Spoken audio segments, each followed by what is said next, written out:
Hello everybody in YouTube.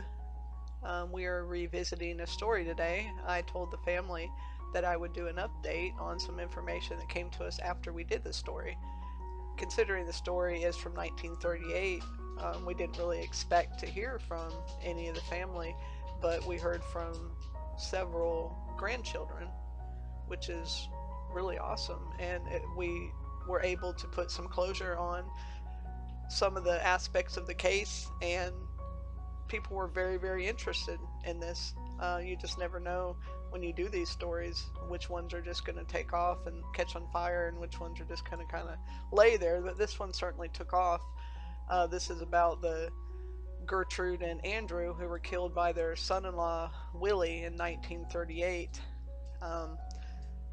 So what we were trying to do was to find where they were buried, and it just said Lenore Cemetery, and the problem is there's a Lenore Memorial Park, but they're not there. They're in Lenore Cemetery, which we just happened to get lucky and find the old Lenore Cemetery in the video, and we did get verification that they are buried there, which is really exciting.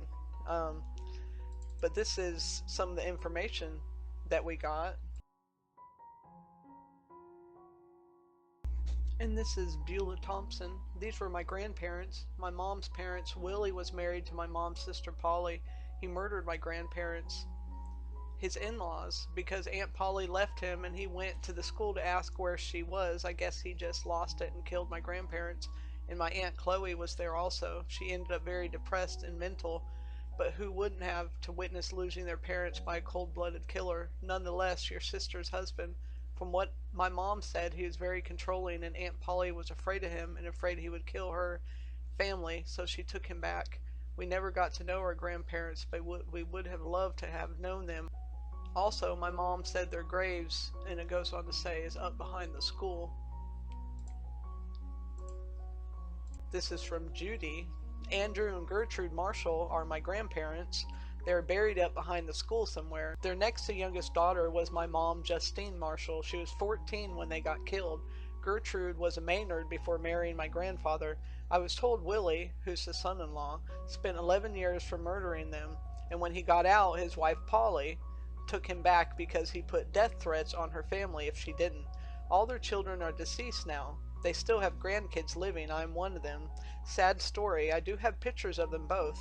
I got them when my mom passed away. I just wish I had not been denied the privilege of knowing my grandparents.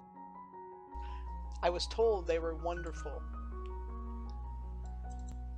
And then over here, we have Sue Workman. I took care of Chloe at the nursing home and loved her so much.